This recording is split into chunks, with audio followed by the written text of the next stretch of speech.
Hi friends, இதோட முந்தின வீடியோவில் போஸ்ட் பண்ண மாதிரி சப்பாத்தியும் க்ரீன் சிக்கன் கறியும் சாப்பிட்டு டின்னரை முடிச்சாச்சு. சரி ஓகே அப்படின்னு கொஞ்சம் கிச்சன்லாம் க்ளீன் பண்ணிவிட்டு வேஸ்டேஜ்லாம் வந்து கீழே போய் போட்டு வந்துடலாம் டஸ்ட்பினில் அப்படி சொல்லிட்டு கீழே இறங்கி வரலாம் அப்படின்ட்டு வந்தோம். பட் அப்படியே கொஞ்சம் வாக்கிங் போனால் நல்லாயிருக்கும். சாப்பிட்டது வந்து ஒரு மாதிரி இருக்குது, அப்படி கொஞ்சம் டைஜஷன் ஆகிறதுக்காக நடக்கலாம். ரொம்ப நாள் ஆச்சு வாக்கிங் போயிட்டு அப்படின்னு சொல்லிட்டு ஓகே பாப்பாவும் கூப்பிட்டுட்டு வா போகலாம் அப்படின்னு சொல்லிட்டு எங்கள் ஹஸ்பண்ட் பாப்பாவும் கூப்பிட்டுக்கிட்டாங்க. ஸோ எல்லோரும் வந்து வாக்கிங் போகலாம் அப்படின்னு சொல்லிட்டு கிளம்பிட்டோம். ரொம்ப நாள் ஆச்சு ஃப்ரெண்ட்ஸ் வாக்கிங் போயிட்டு. நான் முன்ன காமிச்சேன் பார்த்தீங்களா, எங்கள் வீட்டுக்கு பின்னாடியே இருக்க வாக்கிங் ஏரியா. அங்கேருந்து மேலேருந்து பார்த்தா கூட அந்த அம்ராத்தோட மவுண்டனோட வியூ வந்து சூப்பராக இருக்கும் அப்படின்னு சொன்னல. அங்கே தான் பக்கத்து பின்னாடியே தான் இருக்குது, எங்கள் ஃப்ளாட்டுக்கு பின்னாடியே தான். ஆனால் அங்கே போகிறதுக்கு இவ்வளோ நாளாக முடியல, டைம் இல்லை. ஸோ இன்றைக்கி வந்து கொஞ்சம் ரிலாக்ஸாக வந்து போயிட்டு வரலாம் அப்படின்னு சொல்லிட்டு நான் வாக்கிங் போகலான்னு கிளம்பிட்டோம். ஃபஸ்ட்டு ஈவியா குட்டி வந்து அவங்க டாடா கூட வந்து கைப்பிடிச்சிட்டு நடக்க ஆரம்பிச்சிட்டா. ஃபஸ்ட்டு வந்து நான் வந்து கொஞ்சம் பின்னாடி ஸ்லோவாக வந்தேன். அதனால் நான் வரலையோ அப்படின்னு சொல்லிட்டு திரும்பி திரும்பி பார்த்துட்டு வந்தா. அதுக்கப்புறம் நான் வந்து அவங்க கூட ஜாயின் பண்ண பிறகு அதுக்கப்புறமா ஜாலியாயிட்டா.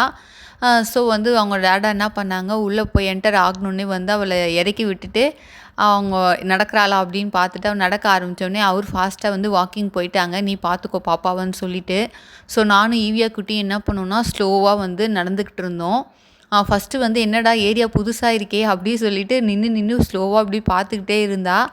அதுக்கப்புறம் கொஞ்சம் பழகுனோடனே நடக்க ஆரம்பிச்சிட்டா. ஆனால் ஒரே பாட்டு தான் மேடம்.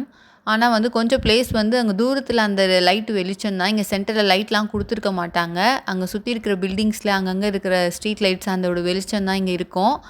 அப்படியே எங்கள் ஃப்ளாட்டுக்கு பின்னாடி தான். இங்கேருந்து பார்த்தீங்கனாலே எங்கள் ஃப்ளாட்டு தெரியும்.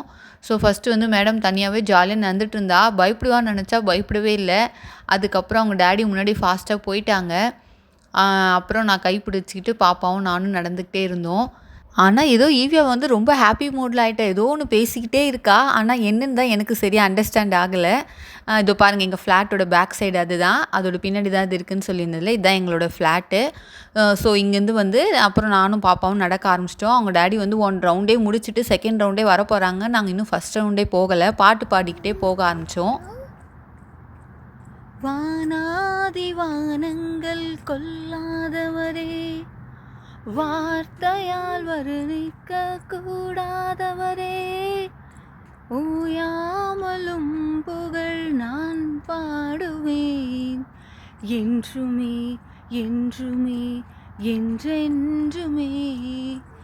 ஹல்லேலூயா ஹல்லேலூயா ஆமென். ஹல்லேலூயா ஹல்லேலூயா ஆமென். மலை ஏறிட்டே பாடுறதுனால பாடவே முடியல ஃப்ரெண்ட்ஸ். ரொம்ப மூச்சு வாங்கிடுச்சு. அது தெரியுது பாருங்கள், மஸ்கட்டுன்ற போர்டும் அந்த அம்ராத்தோட வியூவும் மவுண்டனோட வியூவும் நல்லா இருக்குல்ல அழகாக. என் பொண்ணு வந்து கேமரா பார்த்தோன்னே எதாவது பாடணும்னு சொல்லிட்டு பாடிக்கிட்டே இருந்தா. சரி ஓகே ஸ்டார்ட் பண்ணுமா, பாடுமாட்டேன். அவளுக்கு பிடிச்ச சாங் ஓல் மேக்டோன் தான் பாடிட்டு இருந்தா.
பார்த்தீங்களா ஃப்ரெண்ட்ஸ் ஈவியா குட்டி பாடினதை? ஆனால் வந்து சும்மா அந்த ஈயாயோ மட்டும்தான் திரும்ப திரும்ப சொல்லிகிட்டு இருக்கா. ஆனால் அவள் கண்ணை பாருங்களேன், ஃபுல்லாக 360 டிகிரி செல்சியஸில் சுற்றி என்ன நடக்குது ஏதுன்ட்டு சுற்றி சுற்றி சுற்றி பார்த்துட்டு இருந்தா. அவங்க டாடா எங்கே போயிட்டாங்க அப்படின்னு சொல்லிட்டு வர சுற்றி சுற்றி பார்த்து தேடிக்கிட்டு இருந்தா.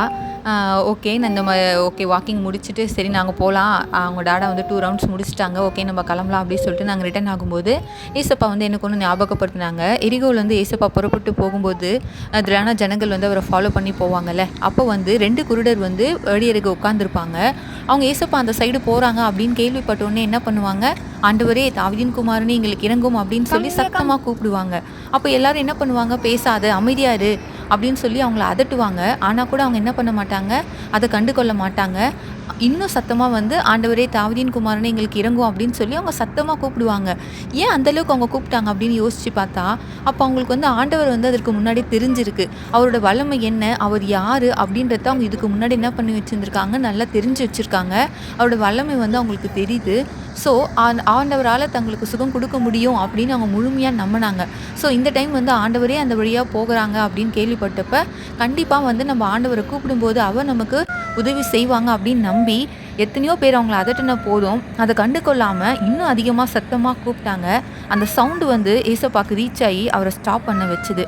ஆமாம், உடனே ஏசப்பா என்ன பண்ணுறாங்க, திரும்பி வந்து அவங்கள கூப்பிட்டு உங்களுக்கு என்ன வேணும்னு சொல்லி அவங்க தன்னுடைய கண்களை திறக்கும்போது ஏசப்பா கிட்ட கேட்க, ஏசப்பாவும் ரொம்ப மனதுருகி அவங்களோட கண்களை தொட்டாங்க. உடனே அந்த 2 குருடர்களும் பார்வையடைந்து எல்லா ஜனங்களோடு கூட சேர்ந்து என்ன பண்ணாங்க, அவரை ஃபாலோ பண்ணி போனாங்க. பாருங்க, நம்ம கூட வந்து நிறைய நேரத்தில் ஆண்டவர் வந்து என் ஜெபத்துக்கு பதில் தரலை அப்படின்னு சொல்கிறோம். ஆனால் குருடர்கள் கூப்பிட்டது போல் நம்ம அதிகமாக ஆண்டவரை கூப்பிடுறோமா? அவங்க எந்த அளவுக்கு சவுண்டாக கூப்பிட்டு இருந்தாங்கன்னா, அவ்வளோ திரளான ஜனங்களையும் ஏசப்பாவும் போயிட்டு இருக்கும்போது அந்த சவுண்டையும் மீறி வந்து ஏசப்பாவுக்கு வந்து அவங்களோட சவுண்டு ரீச் ஆகுச்சு. ஸோ நம்ம ஜெபிக்கிற ஜெபம், அந்த சத்தம் ஆண்டவருடைய காதுகளில் எட்ட வேண்டும் என்றால் நாம் குருடர்களைப் போல சத்தமாய் கூப்பிடுகிறோமா, அதிகமாய் கூப்பிடுகிறோமா? சத்தமாய் கூப்பிடுகுதல் அப்படின்னா சத்தமாக சவுண்டாக அப்படி கத்துறது கிடையாது. விடாமல் இடைவிடாமல் ஆண்டவரை நம்ம கூப்பிட்டுக்கிட்டே இருக்கோமா?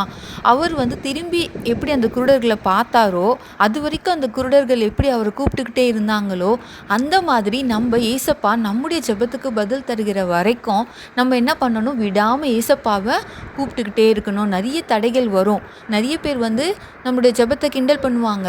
நீ இத்தனை நாள் ஜெபிக்கிறே, உனக்கு என்ன ஆச்சு, எதாவது நடந்ததா அப்படின்னு சொல்லுவாங்க. ஆனால் நம்ம அது எதையுமே காதில் நம்முடைய ஃபோக்கஸ் வந்து ஏசப்பா மேலே மட்டும் இருக்கணும். அவர்கிட்டேருந்து சீக்கிரமாக வந்து நமக்கு ஆன்சர் கிடைக்கணும். அதுதான் நம்மளுடைய எய்மாக இருக்கணுமே தவிர மற்றவங்க என்ன பேசுகிறாங்க, நம்மளை என்ன கிண்டல் பண்ணுறாங்க அப்படின்றத நம்ம பார்க்காம நம்முடைய ஜெபத்தில் நம்ம உறுதியாக இருந்து ஆண்டவர் திரும்பி பார்க்குற வரைக்கும் குருடர்கள் எப்படி வந்து கண்டினியூஸாக கூப்பிட்டுட்டு இருந்தாங்களோ அந்த மாதிரி நம்மளும் விடாமல் ஏசப்பாவை கூப்பிடுவோம். அவர்கிட்டேருந்து நம்ம பதிலை பெற்றுக்கொள்வோம்.